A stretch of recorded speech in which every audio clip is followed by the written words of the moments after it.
Pregame.com.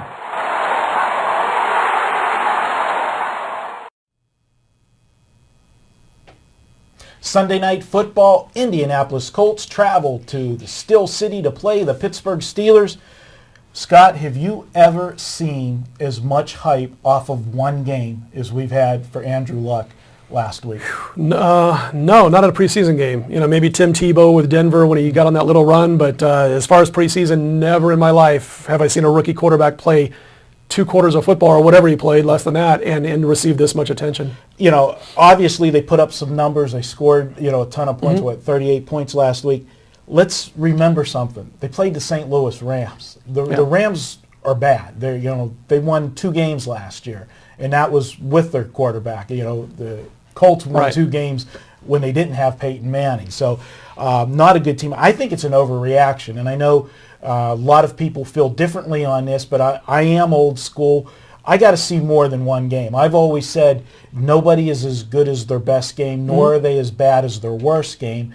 And there's a lot of wise guys around town that are jumping on the Colts. 60-yard-plus touchdown pass was a 3-yard pass where Andrew Luck did a great job of reading the pocket collapsing in a quick manner, dumped it off to a running back, and there was fantastic blocking by the receivers downfield, by the offensive line in the first 5 yards. Touchdown. That was your 60-yard pass. It was a 3 or 4-yard pass. You mentioned, by the way, some wise guys who were jumping in and playing Indianapolis over 5.5 wins, and I think they were full limit bets as far as it could go out here with Cantor. And if you go on the site right now, which you obviously are if you're watching this, but at pregame.com on the homepage, R.J. Bell went one-on-one with Steve Fezzik, 2-time Superbook NFL winner here in Las Vegas, which I don't think has ever been done before. It was back-to-back, but he spoke about betting over 5.5 wins, and you can listen to that on the pregame homepage. When I was talking with VR and again with Benjamin Eckstein on the first preview radio show, my thoughts were that I'm scared of, I figured this team had a 6-win potential this year if everything worked out well going into that game. I'm watching the game, Andrew Luck, his team, his offense, thinking about we got to help people get past the whole Peyton Manning era. They were motivated to the 10th. The Rams were thinking about let's get out of here without injuries. So you had that going for you. Nice design plays by the offensive coordinators, by the way, to get Andrew Luck some breathing time when he's going to pass the football. The positives, great command of the huddle from a rookie quarterback in his first start. You could see that. And you could also see his pocket presence real good. And when he had to throw after taking a couple of steps, accuracy, strong arm, the whole ball of wax. But this team has a brand new offensive line in some positions. They have to get a chemistry going. The defense just took a huge, massive hit. Biggest injury right up there with Green Bay's defensive injury was Pat Angerer for the Indianapolis Colts, who's probably going to miss the first 3 to 4 regular season games. They're going from a 43 to a 34. He's the anchor. He's the middle linebacker. Leading tackler for the Colts last year. He's the quarterback for the defense. He makes all the changes on all the calls, does all the reads. He's gone for the first 3 or 4 games, which might balance out the fact that their first 3 games 2 of them are winnable. Yeah. They're thinking going into the bye week 2-1. Without Pat Angerer, it gets a little bit tougher. Yeah, and this week, and let's put it what it is. They're not going against the St. Louis Rams this week. This is a preseason game, and the Steelers don't have anything to prove. Right. But the Steelers still, top to bottom, a much better team than St. Louis Rams. So Andrew Luck's not going to have an easy go of it. And the Steelers, Mike Tomlin, we talk about different coaches and their philosophies in preseason. Mike Tomlin, ever since he's come to Pittsburgh, he's a guy that likes to win. Doesn't matter when it is. He wants to win ball games. I like them here against Andrew Luck. I think they're going to confuse him a little bit. He had a good presence of the offense, but let's remember, he came from a pro-style offense in college, so his a little bit smarter than the normal guy coming out of college. Absolutely. With Harbaugh as his coach. Right. Harbaugh jumping to the 49ers, but, his whole career, Andrew Luck. First 3 years. Yeah. So he has a great foundation. Can he do it this week on the road? Now it's going to be on national TV. So the hype's going to be even more.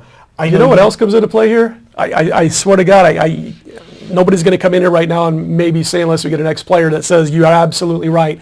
But I know those Steeler defenders, whether they're first string or fourth string, have been reading all the clippings about Andrew Luck and this great new young rookie ready to come in and destroy the NFL defenses. There's that little hair that sticks up on the back of their neck where I know they want to come in and they want to make some bones by getting an interception against Luck, by getting a sack against Andrew Luck. That all comes into play. There's all this attention. He's a good guy. Nobody thinks he's a cocky guy when he's out there, but they still want to prove something when those cameras are on, when the spotlight on, which is this case because it's a marquee game on TV, and it's Andrew Luck. My thoughts on this, Marco, is that you're going to see an under. And not only because I think the speed gets a little bit harder to judge for Andrew Luck this week, and next week in the dress rehearsal, he's going to see NFL speed. I don't care if it's the Cincinnati Bengals or not. That defense is NFL speed. He's going to see the first stringers. He didn't see that against the Rams other than 1 or 2 series, and that speed factor going from college to NFL is the biggest factor in a new quarterback taking over an offense. So we're going to see a lot more about Andrew Luck this week and next week. As far as Pittsburgh, don't like the way they reacted to that new Todd Haley offense last week, keeping guys in the pocket. Big Ben sacked twice. All their quarterbacks sacked a total of 7 times. And if you look at it, Big Ben didn't have 1 carry because he's trying to get used to staying in the pocket, and they took a bunch of sacks. Even without Pat Angerer in there, he wasn't going to play the whole game anyway. I think you're going to see a lower scoring game than this total says. Well, the one play that Ben did have a big play on was vintage Ben. Get out of the pocket. He got out of the bag, and made something happen, throwing on the run. The Steelers got offensive line problems. It seems like, and they're trying to keep the quarterbacks in the pocket at the same time. Every year we talk about. Normally, we're not talking about shifting the line around till mid-season with injuries, but they are trying to get an offensive line in place. So they've got some work to do there. And the Steelers are trying. They've got some problems at running back. Mendenhall's not going to be back till probably week 6. You've got last guy just Clark. No, the Redmond, off I had on my notes. He's got an MRI. He's got a groin injury. He's day-to-day, so you're not going to see him this week. They got to find another running back. Now, they're real high on the kid out of Florida. He's having a great camp. Chris Rainey, super. So you talk about speed kills. You get this guy coming out of the backfield. If he breaks one open, and then once they get Mike Wallace signed, which they will, this will be a team. You've got speed all over the place.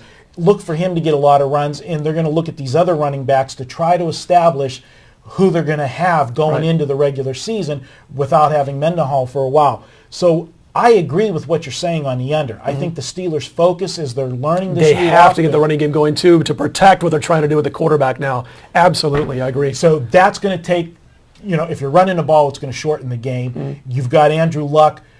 Is not going to get the points that he got last week against the Steeler defense. I don't care if they keep him in, to the third quarter against the second unit. Plus, the Steelers defense got burned last week in the second unit, so they're a prideful unit. Like you said, they're going to step it up after last week. And I think Tomlin's on a 16-5 straight-up preseason run, which means he's going to be looking at what you just said. He's going to be saying, we're not going to go through another week of our defense doing this, even though it was the reserves. And talk about value. All season long, we're going to talk about how to find value in games. Because of the public perception from that one game with Andrew Luck and the fact that this is a national TV game, you know that Vegas has a tendency to shade the over, make it a little bit higher because it's a TV game. They know human nature, the public's going to bet the over.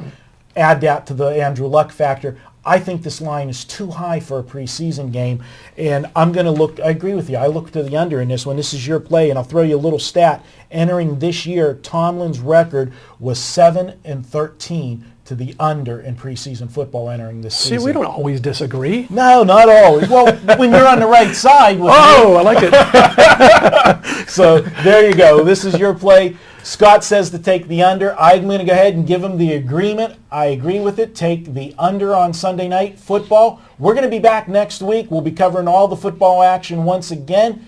He's Scott Spreitzer. I'm Marco D'Angelo. Thanks for watching. Stay tuned next week here on pregame.tv.